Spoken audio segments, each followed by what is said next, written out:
The fluorescent lights of the gas station receded behind Lamont as he stepped out into the night, the cool air doing nothing to quell his simmering anger.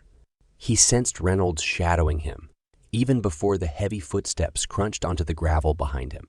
His heart pounded in his chest, but he kept his gait steady, his face impassive. "Hey!" Reynolds' voice echoed through the empty lot.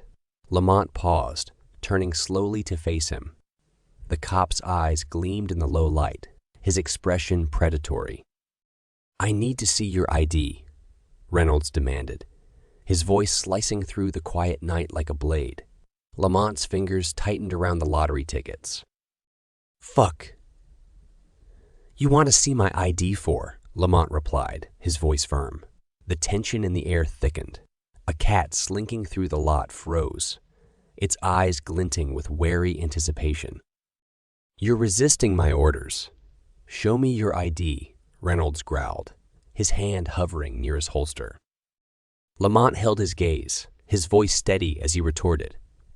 "I know my rights." "You have no reason to ID me." Reynolds' face contorted in rage. "Resisting, huh?" His hand moved in a blur, snapping cuffs onto Lamont's wrists with a cruel swiftness. "You're under arrest." Lamont's protests fell on deaf ears. Reynolds' grip on Lamont's arm was iron tight, the handcuffs cold and biting against his skin. Lamont's heart pounded in his chest, his mind a whirlwind of shock and anger. The gas station lights danced in the distance, casting long shadows across the pavement as Reynolds pushed Lamont towards the patrol car.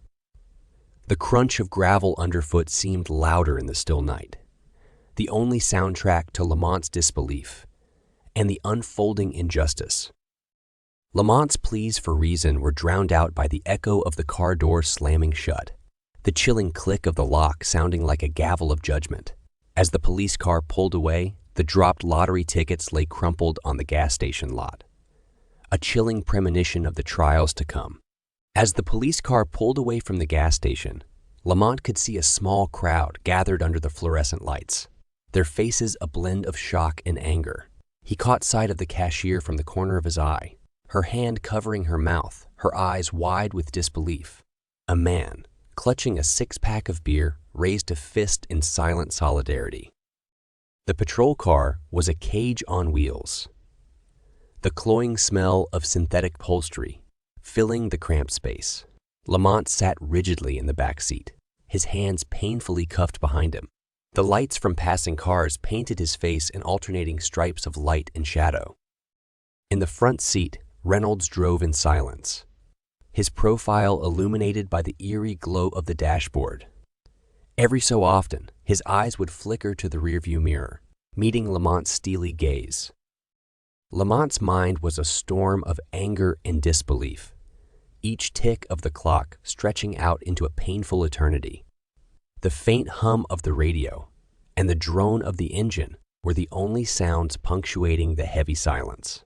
The chill of the handcuffs seeped into his skin, a bitter reminder of the unjust situation. As the car neared the police station, Lamont could make out a group of people gathered outside. Word had spread, it seemed.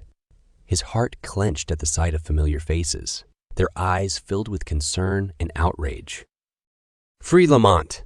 He heard someone yell. The cry echoed through the night, a resounding note of defiance that followed Lamont into the belly of the police station, a soundtrack to his injustice.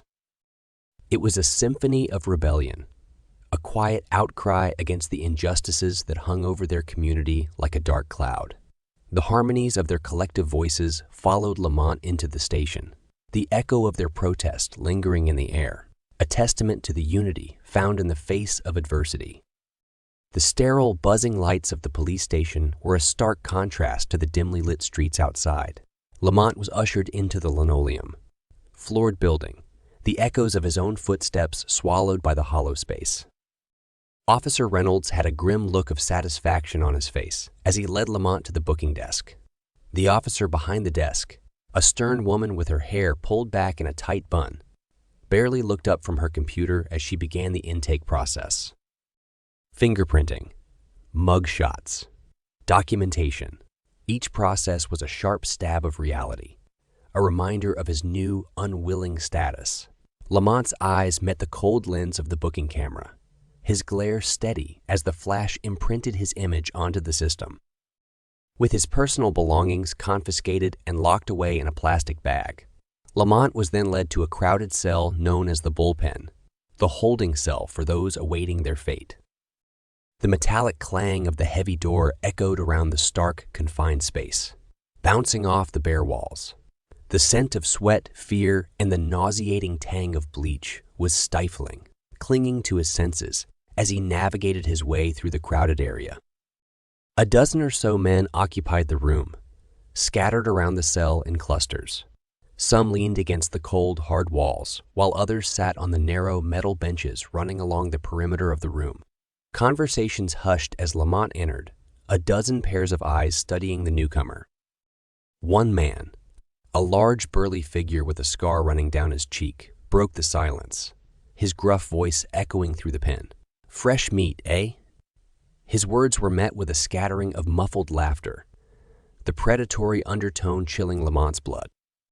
There was a palpable sense of despair that hung heavily in the room.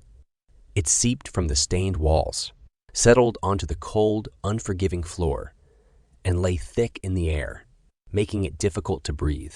The unsettling cries of forgotten humanity echoed in the distance, a haunting soundtrack to the first of many harrowing nights to come. As Lamont steeled himself against the harsh reality of his situation, he realized with a bitter pang that his fight for justice was only beginning. The metal bars of the cell echoed Lamont's desperate pleas, the stark brutality of his confinement rendering them impotent. Each plea for justice, was met with cold indifference. "Nothing we can do.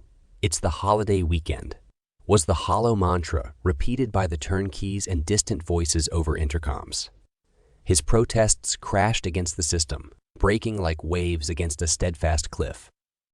The monotony of the holiday weekend in the cell was a cruel irony, each passing minute a bitter reminder of the freedom he was denied. The world outside celebrated, while he was trapped in this dank cell, his dignity stripped away and replaced with a uniform of injustice. Outside, the city was vibrant with life, brimming with the sounds of laughter and fireworks, all in celebration of a freedom that felt so distant and foreign to him. Within the walls of his confinement, time stood still. The steady tick of the wall clock was a cruel reminder of the passing hours, each second a brand upon his soul. With each moment, the walls of his cell seemed to draw closer, the oppressive weight of hopelessness pushing him further into the depths of despair. His fellow inmates engaged in their own battles, offering no solace or companionship. The harsh reality of prison life was laid bare, every man for himself. Food was served 3 times a day. The cardboard, like taste of the meals, another reminder of his reduced status. The emptiness of the jail cell was only outmatched by the hollowness in his stomach. Hunger became his constant companion, gnawing away at his strength and resolve. Sleep was an elusive luxury. The constant noise, the cries of despair echoing off the cold walls, the whispers of half-hearted consolations, and the nightmares of his predicament jolted him awake at all hours of the night.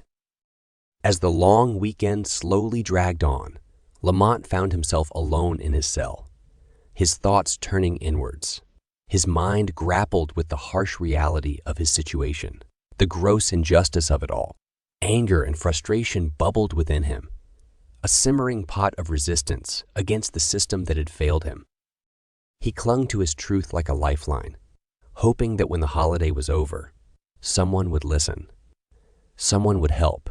But as the night drew in, the stark reality of his predicament stared back at him from the gloom of his cell.